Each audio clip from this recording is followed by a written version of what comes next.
आंखों की दो बूंदों से सातों सागर हारे हैं जब मेहंदी वाले हाथों ने मंगलसूत्र उतारे हैं। जी हाँ, कुछ ऐसा ही मंजर था 14 फरवरी 2019 को जब सीआरपीएफ के 45 जवानों ने अपने प्राणों की आहुति दे दी थी। उस दिन तिरंगा पहनाने से ज़्यादा कफन के लिए इस्तेमाल हो रहा था। आदरणीय अध्यक्ष महोदय, सम्मान्य निर्णायक मंडल एवं उपस्थित साथियों, मैं सीआईएसएफ से उप निरीक्षक पिंटू राम मीणा आज के वाद विवाद के विषय को केंद्रित करते हुए विपक्ष में अपने विचार प्रस्तुत करना चाहूँगा। महोदय, मैं एक सैनिक हूँ और मेरे लिए तो संविधान ही गीता है, बाइबल है, कुरान है तथा भारतीय संविधान के अनुच्छेद 33 के तहत मेरे मौलिक अधिकार इसलिए छीने गए हैं ताकि मैं देश की रक्षा कर सकूँ, देश के आत्मसम्मान और मान मर्यादा को बचा सकूँ। उतना ही नहीं, माननीय सर्वोच्च न्यायालय द्वारा 1964 में रामस्वरूप बनाम भारत संघ मामले में स्पष्ट किया है कि एक सैनिक के लिए राष्ट्रीय सुरक्षा ही सर्वोपरि है। जबकि महोदय, आज हमारे देश में खौफनाक मंजर को देखकर यहाँ की जनमानस मौत से मोहब्बत और जिंदगी से नफरत करने लगी है, क्योंकि अपराध के मुकाबले कानून बौना नजर आने लगा है और ये मानव अधिकार तो अपराधियों के हित में तन जाते हैं। इसीलिए तो रोज भेड़िए साक्षात छाती पर चढ़ जाते हैं। अध्यक्ष महोदय, राष्ट्रीय सुरक्षा के लिए लड़ी गई लड़ाई कोई क्रिकेट का मैच नहीं जो आज हार गए तो कल जीत जाएंगे।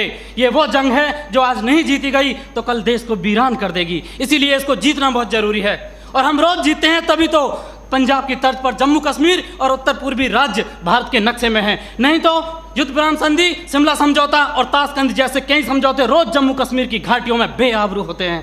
महोदय, राष्ट्रीय सुरक्षा का मतलब ये नहीं कि नक्सली आतंकी हमलों में जवाबी कार्रवाई न करें। राष्ट्रीय सुरक्षा का मतलब आतंकवाद, नक्सलवाद, उग्रवाद को खत्म कर देश के कोने कोने में शांति स्थापित करना है। और अगर शांति स्थापित करना है तो आतंकवाद और नक्सलवाद को पोषित करने वाले तथा उन्हें हथियार मुहैया कराने वाले राष्ट्रों पर प्रतिबंध लगाने की जरूरत है। जरूरत है न्यायिक प्रक्रिया को सुधारने की, टेरर फंडिंग और साइबर क्राइम को रोकने की। आज जरूरत है राजनीतिक इच्छा शक्ति की। महान राजनीतिक चाणक्य ने भी कहा कि कोई भी नियम राष्ट्र और राष्ट्रहित से बड़ा नहीं होता। किंचित ऐसा है तो उसे तत्काल बदल देना चाहिए।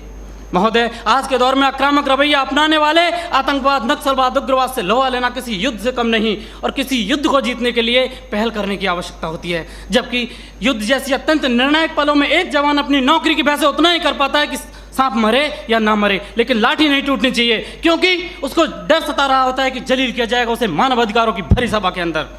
उसे डर सता रहा होता है कि ना तो कानून छोड़ेगा और ना इत्तर का तार बनाने वाली मीडिया की पैनी नजरें छोड़ेंगी, जिसका ज्वलंत उदाहरण पहले कश्मीर में जवानों के सिर कटवाए तब जाके सर्जिकल स्ट्राइक किया। 20 भारतीय सैनिकों ने गोली खाई तब म्यांमार में घुसकर ऑपरेशन ऑल आउट किया था। 45 जवानों ने शहादत दी तब बालाकोट एयर स्ट्राइक की। काश ये एयर स्ट्राइक, सर्जिकल स्ट्राइक और ऑपरेशन ऑल आउट पहले ही हो गए होते तो एक पत्नी का सुहाग, एक बुढ़े माँ बाप की बुढ़ापे की लाठी, एक बहन की राखी और एक बच्चे का भविष्य अंधकार में नहीं होता। महोदय, डॉक्टर भी कैंसर का इलाज करता है तो संक्रमित कोशिका को काट कर फेंक देता है ताकि वो नासूर ना बने। और आज हमारे देश में आतंकवाद, नक्सलवाद और उग्रवाद तो उससे भी गंभीर समस्या बने हुए। ये एक नहीं, दो नहीं, तीन नहीं, हजारों निर्दोष लोगों की जान ले लेते हैं। महोदय, मेरे विपक्षी साथी किन दरिंदों के लिए मानव अधिकारों की दुहाई दे रहे हैं?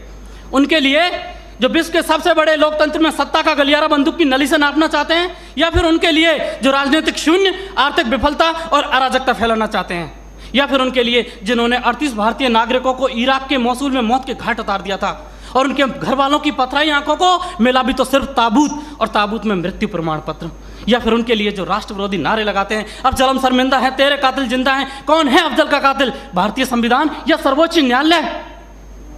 क्यों दरकिनार करना चाहते हैं मेरे विपक्षी साथी इन सब घटनाओं को? क्योंकि साथ सच्चाई को बर्दाश्त करने की क्षमता नहीं रह गई आपके अंदर।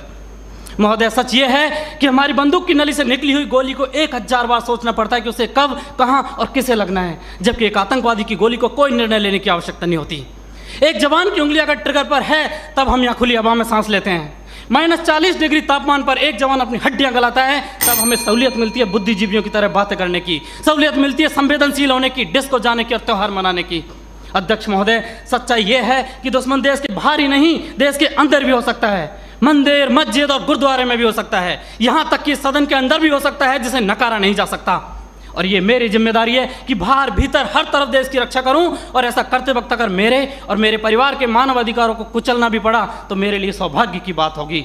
अंत में फैसला माननीय निर्णायक मंडल के ऊपर छोड़ते हुए भूतपूर्व प्रधानमंत्री श्री अटल बिहारी वाजपेयी जी की चंद पंक्तियों के साथ मेरी वाणी को विराम देना चाहूँगा कि ये बंधन की भूमि है, अभिनंदन की भूमि है, ये तर्पण की भूमि है, ये अर्पण की भूमि है, इसका कंकर कंकर शंकर है, इसका बिंदु बिंदु गंगा जल है। हम जिएंगे तो इसके लिए, मरेंगे तो इसके लिए, और मरने के बाद गंगा में बहती हुई हमारी अस्थियों से कोई कान लगाकर सुनेगा तो सिर्फ एक ही आवाज़ आएगी, भारत माता की जय।